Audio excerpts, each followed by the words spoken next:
చాలామంది care వీసాల్లో మోసపోయాము. Care వీసాకి ఇంత money అడుగుతున్నారు. అసలు కేర్ వీసా వేసుకోవడం బెనిఫిటేనా? ఇఫ్ ఇన్ కేస్ మేము కేర్ వీసా వేసుకొని వస్తే జాబ్స్ ఎలా ఉంటాయి? పర్ అవర్ పేయీ ఎలా ఉంటుంది? పర్ యానమ్ పేయీ ఎలా ఉంటుంది? అవర్స్ ఒస్తాయా? రావా? ఇలా చాలా క్వెషన్స్ అడుగుతున్నారు. సో, ఈ వీడియో అడిగిన వాళ్ళందరి కోసం ఎండ్ వరకయితే చూడండి. ఎక్కడ స్కిప్ చేయొద్దు.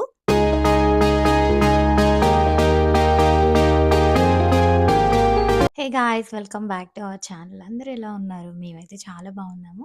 మీరందరూ కూడా చాలా చాలా బాగున్నారని నేను అనుకున్నాను. ఫస్ట్ టైమ్ మీరు మా ఛానల్ చూస్తుంటే గనక మేమైతే యూకేలో ఉంటాము. మన ఛానల్‌లో మరిన్ని ఇన్ఫర్మేటివ్ వీడియోస్ ఉన్నాయి. ప్లీజ్ లైక్ చేయండి, షేర్ చేయండి. అండ్ మన ఛానల్‌ని సబ్స్క్రైబ్ చేసుకోవడం మాత్రం అస్సలు మర్చిపోవద్దు. అండ్ చాలామంది రిక్వెస్ట్ చేస్తున్న వీడియో కేర్ వీసాస్ గురించి చేయమని అడుగుతున్నారు. అండ్ కేర్‌లో జాబ్స్ ఎలాంటివి ఉంటాయి? అండ్ స్పాన్సర్‌షిప్ జాబ్ దొరకడం ఈజీయా? కష్టమా? అండ్ కేర్ డిపెండెంట్స్ ఎలిజిబులా? కాదా? వాటిలి మీద ఎక్కువగా అడుగుతున్నారు. ఒక వీడియో అయితే చేయండి అని చెప్పి. సో, నాకు కేర్‌లో కొంచెం ఎక్స్‌పీరియన్స్ ఉంది. చాలా అనైతే చెప్పను. సో, నాకు తెలిసిన ఇన్ఫర్మేషన్‌ని అండ్ నాకు తెలిసిన ఫ్రెండ్స్ నుంచి గ్యాదర్ చేసిన ఇన్ఫర్మేషన్‌ని ఈ వీడియో త్రూ మీకు చెప్తాను. సో, వీడియోనైతే అసలు స్కిప్ చేయొద్దు. ఎండ్ వరకు అయితే చూడండి. సో, ఇక్కడ కేర్ వీసాస్ ఎలా ఉంటాయి? అండ్ కేర్‌లో ఏ ఏ జాబ్స్ ఉంటాయి? అన్నదైతే ఇప్పుడు చూద్దాము. సో, కేర్ వీసా అన్నది స్కిల్డ్ వర్క్ వీసాలో ఒక సబ్ టైప్ అనమాట. సో, కేర్ వీసా వాళ్ళకి కూడా స్పాన్సర్‌షిప్ అనేది ఈజీగా వస్తుంది. యూకేలో ఆల్మోస్ట్ ఎక్కువ రిస్ట్రిక్షన్స్ లేకుండా తొందరగా వచ్చే వీసా ఏదన్నా ఉంది అనంటే అది కేర్ అని చెప్పొచ్చు. సో, లాస్ట్ ఇయర్ 11థ్ మార్చ్ 2024లో రూల్స్ అన్నవి చేంజ్ అయ్యాయి. అది కేర్‌లో అన్ని ఎస్ఓసి కోడ్స్‌కైతే కాదు. ఎవరైతే కేరర్ అండ్ సీనియర్ కేరర్ ఉంటారో వాళ్ళ ఎస్ఓసి కోడ్ వచ్చి 6135 అండ్ 6136 వాళ్ళ డిపెండెంట్స్ అయితే అలౌడ్ కాదనమాట. సో, రిమైనింగ్ వేరే అంటే ఆక్సిలరీ నర్స్ అని చెప్పి, అంబులెన్స్ సపోర్టింగ్ స్టాఫ్, ఇంకా ఎన్‌హెచ్‌ఎస్ రిలేటెడ్ అలా సపోర్టింగ్ స్టాఫ్ చాలా కేర్‌లు ఉన్నాయన్నమాట. సో, కేర్‌లో సబ్ టైప్స్ చాలా ఉన్నాయి. వాళ్ళ డిపెండెంట్స్ అందరూ అయితే అలౌడే.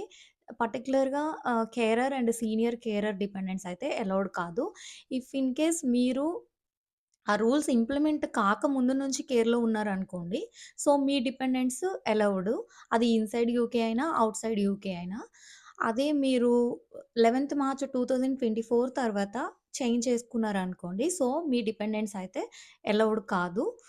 స్ట్రెయిట్ అవే వీసా అయితే రిఫ్యూజ్ అయ్యిద్ది. సో, నాకు తెలిసిన ఇన్ఫర్మేషన్ అయితే అది. సో, 6135 ఇఫ్ ఇన్ కేస్ ఎవ్వరు చెప్పినా ఇన్‌సైడ్ యూకే మీరు ఆల్రెడీ వేరే ప్రొఫెషన్స్‌లో ఉండి కేర్‌కి ఎలిజిబుల్ మీ డిపెండెంట్స్ అని అంటే గనక, అది మీ కేర్ ఫస్ట్ వీసా అయ్యుంటే గనక, ఐ మీన్ అది మీ ఫస్ట్ కేర్ అప్లికేషన్ అయ్యుంటే గనక, మీ డిపెండెంట్స్ అయితే అలౌడ్ కాదు. సో, కేర్‌లో జాబ్స్ ఎలా ఉంటాయి? అండ్ కొన్ని కొన్ని కేర్స్‌లో టు బీ హానెస్ట్ చెప్పాలి అంటే స్కామ్స్ కూడా ఎక్కువ జరుగుతాయన్నమాట.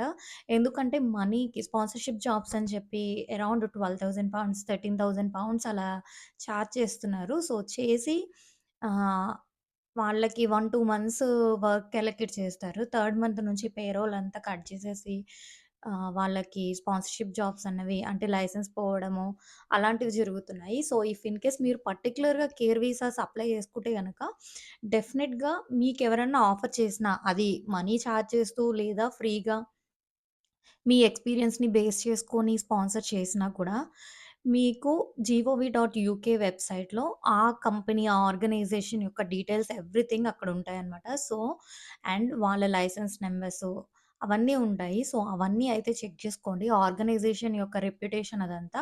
అండ్ ఎప్పటినుంచి ఉంది కంపెనీ, ఎంతమంది స్టాఫ్ ఉంటున్నారు, ఎంతమంది మేనేజర్స్, డైరెక్టర్స్ ఉన్నారు, అవన్నీ కూడా మనం చెక్ జేసుకోవచ్చు జీఓవీ.యూకే సైట్‌లో. సో, అలా చెక్ జేసుకొని అది మంచి కంపెనీయా కాదా అన్నదైతే తెలుసుకోవచ్చు. అండ్ ఇప్పుడు రూల్స్ చేంజ్ అయిన తర్వాత నుంచి ఎవరన్నా కేర్‌లో స్పాన్సర్ చేయాలి అనుకుంటే గనక కేర్ ఎంప్లాయర్ ఎవరైనా ఎంప్లాయీని తీసుకొని వాళ్ళకి వీసా స్పాన్సర్ చేయాలి అనుకుంటే గనక సో, అది సీక్యూసీ రిజిస్టర్డ్ అయిన ఆర్గనైజేషన్ అయ్యుండాలి. అలా లేకపోతే వీసా స్ట్రెయిట్ అవే అది రిఫ్యూజ్ అయిపోతుంది. సో, ఇదైతే మ్యాండేటరీ. అండ్ కేర్‌లో వచ్చేసి కేరర్ అండ్ సీనియర్ కేరర్స్‌లో వాళ్ళు చేసే వర్క్స్ ఏంటి అనంటే మాక్సిమం పేషెంట్స్‌కి సపోర్ట్ ఇస్తూ ఉంటారనమాట. సో, అది డొమెస్లరీ కేర్ అవ్వచ్చు, లేదా కేర్ హోమ్స్ అవ్వచ్చు, అండ్ రెసిడెన్షియల్ ఏరియాస్‌లో కేర్‌ని ప్రొవైడ్ చేయొచ్చు లాంగ్ టర్మ్‌లో. అలాంటివుంటాయన్నమాట. మోస్ట్‌లీ కేర్‌లో ఏంటంటే, అబ్బాయిలని తీసుకోవడం కన్నా కూడా అమ్మాయిల్ని ఎక్కువగా ప్రిఫర్ చేస్తూ ఉంటారు. అండ్ డ్రైవింగ్ మ్యాండేటరీ అనమాట. సో, మోస్ట్‌లీ మీరు ఏ కేర్ హోమ్స్‌కి అప్లై చేసినా, ఏ కేర్ జాబ్స్‌కి అప్లై చేసినా అట్‌లీస్ట్ ఒక 6 మంత్స్ ప్లస్ యూకే డ్రైవింగ్ ఉంటే గనక బెనిఫిటు. కొన్ని కొన్ని చెప్పాలి అనంటే జెన్యూన్‌గానే స్పాన్సర్ చేసి కేర్ జాబ్స్ ఇస్తున్నారనమాట. సో, మీరు అవన్నీ కూడా సెర్చ్ జేసుకోవచ్చు విత్ స్పాన్సర్‌షిప్స్‌తో. కానీ డిసడ్వాంటేజ్ ఏంటి అనంటే మాత్రం న్యూ అప్లికేషన్ వేసిన వాళ్ళ డిపెండెంట్స్ అయితే రావడానికి వీల్లేదు. అండ్ డొమెస్లరీలో వర్క్ జేసే వాళ్ళకి డే మొత్తం వేస్ట్ అయ్యిద్ది. ఎందుకు అనంటే వాళ్ళు మార్నింగ్ 6కి, 7కి అలా వర్క్ స్టార్ట్ జేస్తారు. అండ్ కాల్స్ కంప్లీట్ అయ్యేసరికి అరౌండ్ 10:00 నైట్ అవుతుంది. మధ్యలో కొన్ని కొన్ని బ్రేక్స్ ఉంటాయి. మా మా కొలీగ్స్ ఉన్నారు. సో, వాళ్ళు పంజాబీ వాళ్ళనమాట. సో, వాళ్ళు కేర్‌లోనే వర్క్ జేస్తారు. వాళ్ళు మార్నింగ్ 7కి అలా స్టార్ట్ జేస్తారు జాబు. వాళ్ళిద్దరూ కూడా డొమెస్లరీలోనే వర్క్ జేస్తారు. సో, వాళ్ళు 7:00కి మార్నింగ్ 7:00 అలా స్టార్ట్ జేస్తారు. నైట్ ఇంటికొచ్చేసరికి 10 అవుతుంది. మధ్య మధ్యలో బ్రేక్స్ ఒక 2 అవర్స్, 3 అవర్స్ బ్రేక్స్ ఉంటాయి. సో, ఇంక ఒకటి వేస్ట్ అయ్యేదేంటి అనంటే డే మొత్తం వేస్ట్ అవుతుంది. ఇప్పుడు వేరే ప్రొఫెషనల్ అనుకోండి, సబ్ టైప్ జాబ్స్ వాళ్ళైతే మాత్రం పర్టిక్యులర్‌గా వాళ్ళకొక 8 అవర్స్ షిఫ్ట్ అన్నదుంటుంది. సో, ఆ 8 అవర్స్ యుటిలైజ్ జేసుకుంటారు. కానీ కేర్ వాళ్ళకలా కాదు. డే మొత్తం వేస్ట్ అవుతుంది. బట్ బెనిఫిట్స్ కూడా అలానే ఉంటాయన్నమాట. సో, వాళ్ళకి వీసా ఫీజెస్ కంపేర్ టు ఇప్పుడు for example retail and care jobs చూద్దాము. రీటైల్‌లో వర్క్ జేస్తున్న వాళ్ళకి visa fees and health insurance మ్యాండేటరీగా వాళ్ళు పే చేయాలి. ఎన్ని ఇయర్స్ వీసా అయితే అన్ని ఇయర్స్‌కి. వీసా ఫీజు 3 ఇయర్స్ అనుకోండి. సో, 3 ఇయర్స్‌కి వీసా ఫీ పే చేయాలి. అండ్ ఒక్కసారే పే చేస్తారు వీసా ఫీజు 3 ఇయర్స్‌కి కలిపి. అదే హెల్త్ ఇన్స్యూరెన్స్ ఎవ్రీ ఇయర్ ఇంత అమౌంట్. అలా 3 ఇయర్స్ వీసాకి 3 ఇయర్స్ పే చేయాలి. అదే గనక ఇలా కేర్ వర్కర్ వీసాలో ఉన్న వాళ్ళకి ఐహెచ్ఎస్ ఫీజ్ ఏముండదు. అండ్ సో, వాళ్ళ వీసా ఫీజ్ కూడా చాలా తక్కువ. వేరే ఫీల్డ్స్ తోటి కంపేర్ చేసుకుంటే అదే అడ్వాంటేజ్. అండ్ వీళ్ళకి ఎవ్రీ ఇయర్ సాలరీ ప్యాకేజ్ వచ్చేసి నాకు తెలిసినంత మటికి పర్ యానమ్ 23,200 అన్నది మెయింటైన్ చేయాలి ఇనీషియల్‌గా. సో, అది డిపెండ్స్ మీ పర్ఫార్మన్స్‌ని బేస్ చేసుకొని అలా ఇంక్రిమెంట్ ఉంటుంది. అండ్ అదే వేరే ఫీల్డ్స్‌లో ఉన్న వాళ్ళకైతే ఇప్పుడున్న క్రైటీరియా ప్రకారం డిపెండెంట్స్ కూడా అలౌడ్ అయితే గనక వాళ్ళకి వాళ్ళ సాలరీ క్రైటీరియా ఉంటుంది. ఫర్ ఎగ్జాంపుల్ రీటైల్ తీసుకుంటే గనక రీటైల్‌కి £29,000 అనుకుంటా. అదే కేర్‌లో అయితే మాత్రం 23,200 అండ్ ఐఎల్ఆర్‌కి వెళ్ళేపాటికి వాళ్ళకి పర్టిక్యులర్‌గా ఇంత మెయింటైన్ చేయాలని కూడా ఏం లేదు. అరౌండ్ ఆ 23,000 నుంచి £24,000 అలా మెయింటైన్ చేసుకుంటే సరిపోతుంది. రిమైనింగ్ ఫీల్డ్ వాళ్ళకి అలా కాదనమాట. సో, ఇలా బెనిఫిట్స్ తోటి కంపేర్ చేసుకుంటే కేర్‌లో బెనిఫిట్స్ ఎక్కువున్నాయి. సో, ఇనిషియల్‌గా హార్డ్ వర్క్ చేయొచ్చు. వన్స్ అలవాటయింది అనంటే అదే నచ్చుతుందనిపిస్తుంది. కానీ స్కామ్స్ కూడా అదే విధంగా జరుగుతున్నాయి. సో, ఇప్పుడు కేర్‌లో జాబ్స్ ఎలా ఉంటాయంటే జెన్యూన్‌గా ఇచ్చేవాళ్ళు ఇస్తారు. సో, అది వెల్ అండ్ గుడ్ మంచిగా అవర్స్ ఇస్తారు. జాబ్ చేసుకోవచ్చు అంతా బానే ఉంటుంది. కొంతమంది ఎలా అంటే ఆ అవకాశాన్ని గ్రాబ్ చేసుకొని ఫ్రాడ్ చేసే ఛాన్సెస్ గూడా ఎక్కువున్నాయన్నమాట. ఫర్ ఎగ్జాంపుల్ వాళ్ళ దగ్గర ఒక 10, 20 మెంబర్స్ క్లయింట్స్ ఉన్నారనుకోండి. సో, ఒక చిన్నపాటి కేర్ హోమ్ లాంటిది స్టార్ట్ జేస్తారు. స్టార్ట్ చేసి 1 ఇయర్, 6 మంత్స్ తర్వాత స్పాన్సర్‌షిప్‌కి అప్లై జేస్తారు.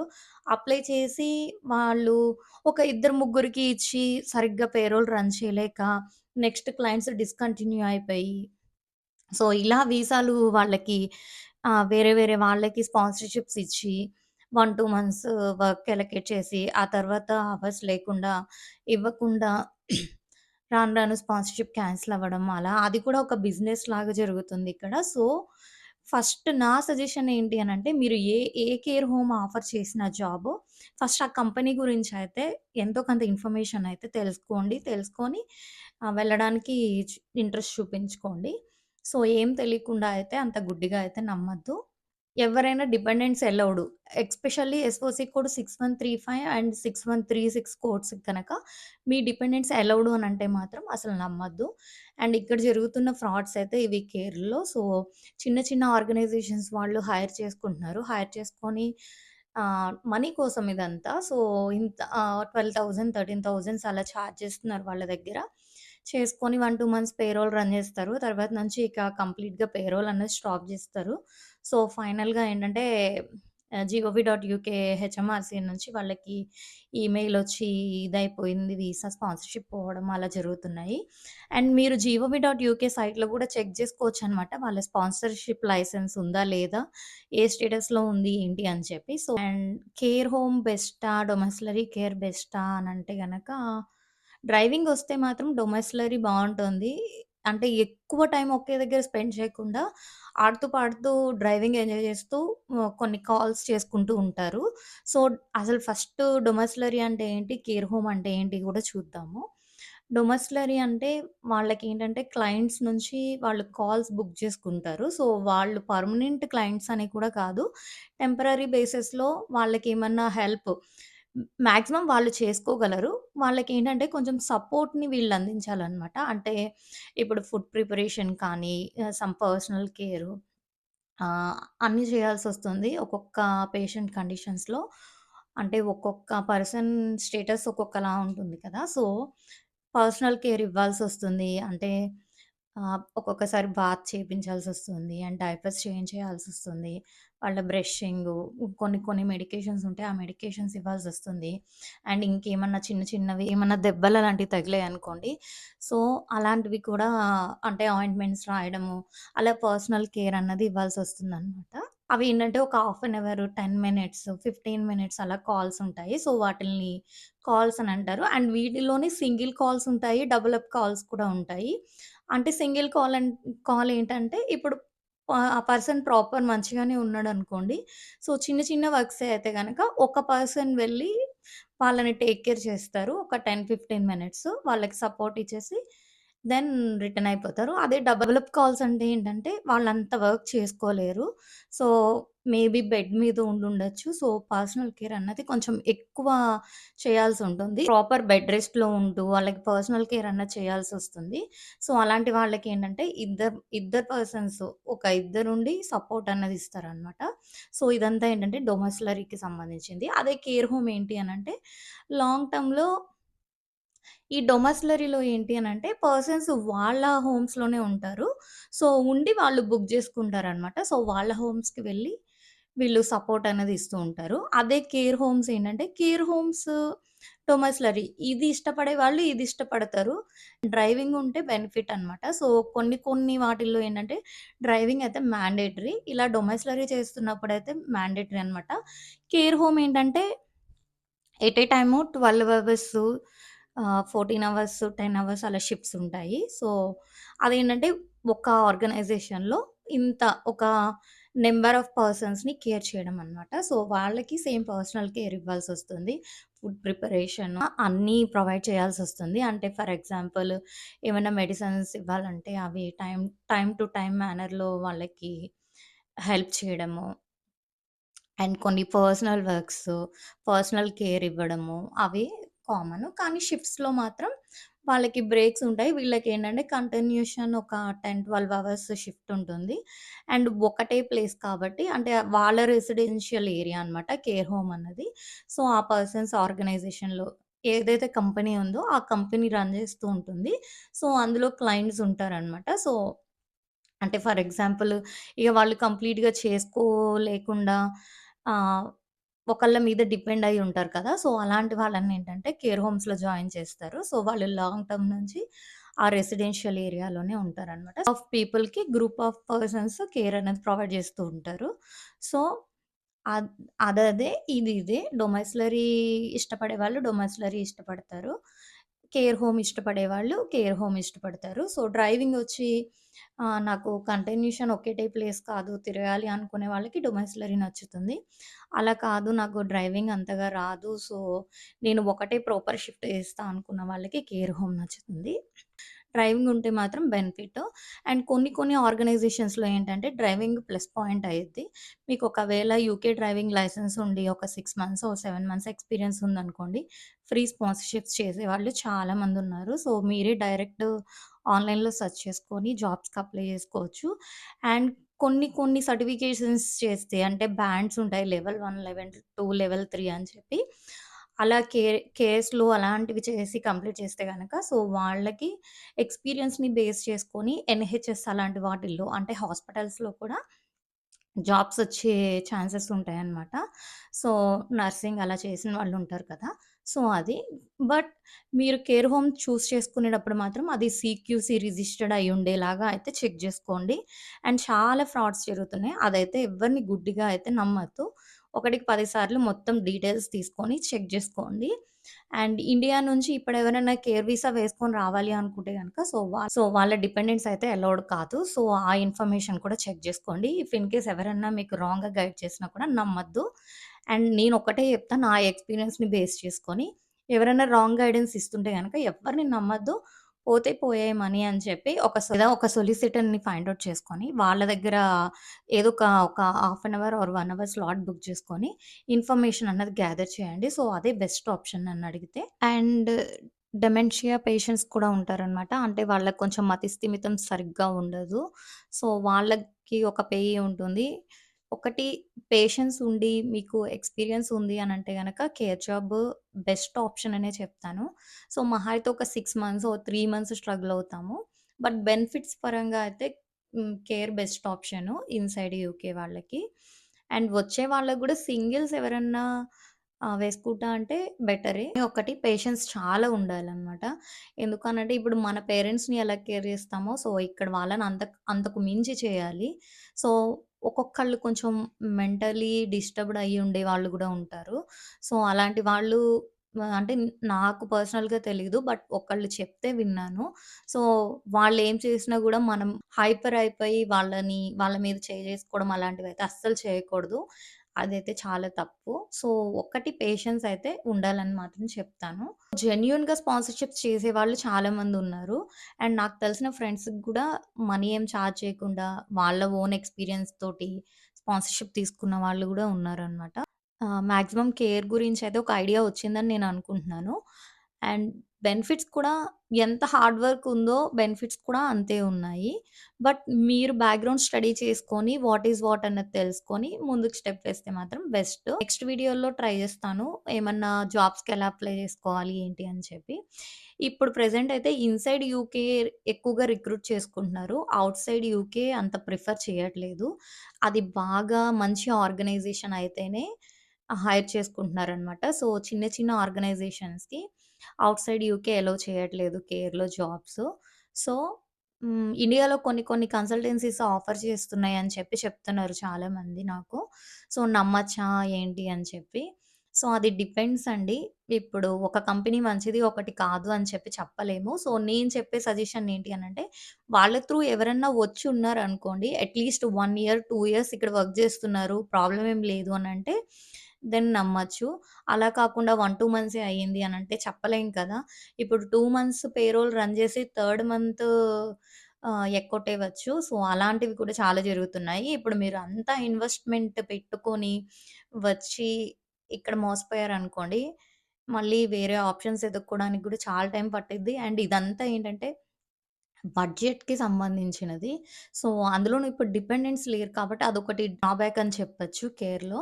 డిపెండెంట్స్ ఉండుంటే ఓకే. ఒకళ్ళు స్ట్రగుల్ అయినా ఇంకొకళ్ళు ఏదో ఒక జాబ్ చేస్తూ ఒక ఫుల్ టైమ్ ఎంప్లాయీ కింద ఉంటారు కాబట్టి ఓకే. సో, ఆ ఆప్షన్ లేదిప్పుడు. ఎవరైతే కేర్‌లకి స్విచ్ చేసుకుంటున్నారో వాళ్ళకి. అండ్ పే విషయాల్లో కూడా బానే ఉంటుంది. పర్ అవర్ పే £12, £13 ఇంకా ఎక్స్‌పీరియన్స్‌ని బేస్ చేసుకొని ఇంకా ఎక్కువ ఇచ్చేవాళ్ళు కూడా ఉన్నారనమాట.